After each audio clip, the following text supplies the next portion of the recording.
अभी दशहरे के टाइम पे माननीय बृजभूषण शरण सिंह जो है वो एक शस्त्र पूजन कार्यक्रम में उत्तर प्रदेश के कन्नौज जिले के धारा मऊ में गए थे। तो वहाँ उन्होंने कुछ बात कही, भाषण के दौरान कुछ बातें कही। उसमें से उन्होंने कहा कि भैया पढ़ाई लिखाई करके क्या करोगे, क्योंकि आजकल नौकरियां जो हैं वो आउटसोर्सिंग हो गई हैं। एक तंज कसा उन्होंने कि भाई नौकरियां जो है वो आउटसोर्सिंग हो गई, यानी ठेकेदारी पे, संविदा पे, कॉन्ट्रैक्ट बेस पे नौकरियां आजकल ज़्यादा हो गई हैं। तो इसमें कोई गलत बात तो है नहीं, काफ़ी हद तक बात सही भी है कि आजकल नौकरियां कॉन्ट्रैक्ट बेस पे ज़्यादा हो गई हैं।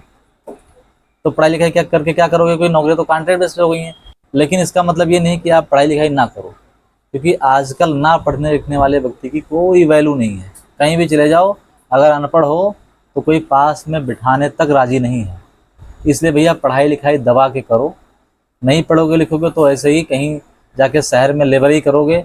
बहुत लोगों को हमने देखा है, शहर जाते हैं, वहाँ दिन भर बोरा ढोते हैं, सब्जी मंडी में जाके वहाँ जो है सब्जी उतारते हैं और बैल की तरह काम करवाते हैं लोग, और शाम तक कहीं 400-500 रुपये की दिहाड़ी देते हैं। और उसमें कैसे गुजारा होता है लोगों का। जो इंसान पढ़ा लिखा है तो उसके लिए बहुत सारी नौकरियां हैं। तो इसलिए पढ़ना लिखना तो ज़रूरी है ही है, नहीं पढ़ोगे लिखोगे तो बड़ी समस्या है। तो कहने का अर्थ ये था कि भाई ये नहीं मतलब है कि हाँ पढ़ो लिखो, बिल्कुल मत पढ़ो लिखो, लेकिन कहीं ना कहीं बात जो है वो एक तरह से कंट्रोवर्सी वाली हो गई। कई सारे न्यूज़ चैनल जो है उसे ब्रेकिंग न्यूज़ में चला रहे थे। हमने भी देखा तो हमने कहा इस पर मैं अपनी भी राय दूँ।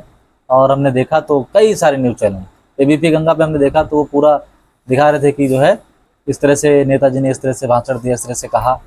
दूसरी बात, एक बात और कही कि मैं किसी के किराए के हेलीकॉप्टर में नहीं आया, ये मेरा खुद का है, और सफलता पानी है तो सफल लोगों के साथ रहिए। तो बहुत अच्छी बात है, सफलता पानी है तो सफल लोगों के साथ रहिए तभी सफलता मिलेगी।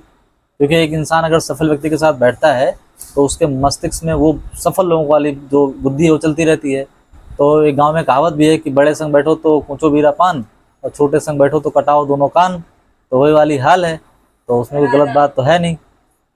और जहाँ तक ये बात है कि भैया कि हम जो है अपने हेलीकॉप्टर से आए, तो जाहिर सी बात है उनके पास एक नहीं दो, शायद 2-3 हेलीकॉप्टर हैं। संपत्ति तो अथाह है, उसमें तो कोई शक है नहीं, लेकिन उन्हें मेहनत किया है, राजनीति में कमाया है, तो जाहिर सी बात है अहंकार तो होगा ही। क्योंकि ये शब्द कुछ अहंकार वाले शब्द होते हैं, लेकिन अहंकार भी कोई बहुत गलत तो है नहीं। रावण जो था, सोचो आप, रावण ने क्या कहा था कि ये जो शक्तियाँ हमने पाई हैं वो उसमें मुझे अहंकार करने का पूरा अधिकार है। क्यों?